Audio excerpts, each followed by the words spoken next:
Marriage often gets described in romantic terms: love, companionship, partnership. But what's less often talked about is the emotional economy that quietly runs underneath it. There is a constant exchange happening in every marriage that isn't about money or chores, but about respect, resentment, and repair. And when that system becomes imbalanced, couples don't usually fall apart all at once. They slowly drift into emotional debt they don't fully recognize until the distance feels too wide to ignore. Respect is the currency that holds everything together. Not just respect in the obvious sense of kindness or politeness, but respect in the deeper sense, feeling seen, valued, and considered. It shows up in how we speak to each other when we're tired. It shows up in whether we feel safe expressing frustration without fear of punishment or dismissal.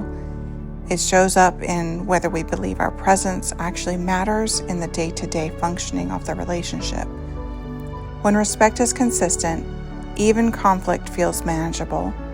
But when respect begins to erode, even small disagreements start to feel heavy, personal, and loaded with history. And when respect is missing, resentment naturally fills the space. Resentment is not usually loud at first. It builds quietly through unspoken disappointments, repeated misunderstandings, and emotional needs that go unnamed for too long. It's what happens when one person feels like they are carrying more of the emotional or practical weight of the relationship without acknowledgement. It's what accumulates when conversations that should bring closeness instead end in shutdown or defensiveness. And over time, resentment stops being about individual events and becomes a general emotional atmosphere that both people start to breathe in without realizing it. What makes resentment so dangerous is that it doesn't stay contained. It leaks into tone, it reshapes interpretation, it turns neutral moments into evidence. A simple question becomes criticism. A delayed response becomes rejection. A request becomes a demand. And slowly, partners stop seeing each other clearly, not because they stop caring, but because they're filtering everything through accumulated emotional pain. But there is another piece of this emotional economy that often gets overlooked, and that is repair. Repair is what determines whether a relationship can survive the inevitable breakdowns that come with long-term closeness. Because every marriage will have ruptures. Every couple will miscommunicate, disappoint, hurt, or misunderstand each other at some point. The difference is not whether rupture happens, it's whether repair is possible and practiced. Repair is not just apologizing, although that can be part of it. It is the willingness to re-engage after conflict without letting pride or resentment take permanent control of the relationship. It's choosing to come back to the conversation instead of avoiding it indefinitely. It's the ability to say, "This is where we broke down and I don't want to stay stuck here." Repair requires humility, but it also requires emotional safety, because without safety, even apologies feel performative rather than transformative. In many marriages, the breakdown doesn't come from one catastrophic moment. It comes from a lack of repair after many small ones.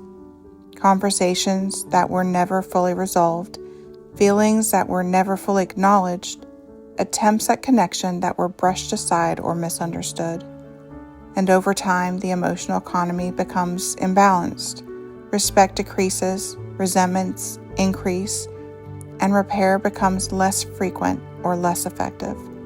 And when that happens, couples often find themselves asking how they got so far apart without realizing it was happening.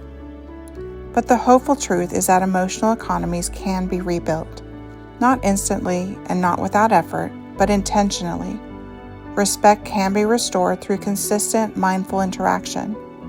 Resentment can be reduced when it's brought into the light instead of left to accumulate in silence. And repair can become a practiced rhythm rather than a rare event.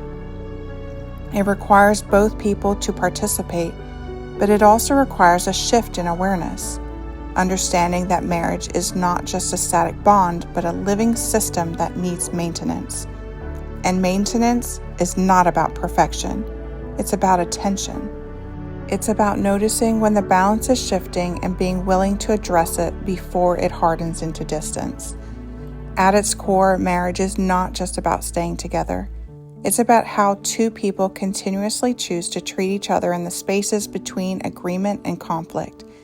And when respect, resentment, and repair are understood as part of the same emotional system, couples can begin to see that the health of their relationship is not measured only by how often they get it right, but by how willing they are to return to each other when they get it wrong.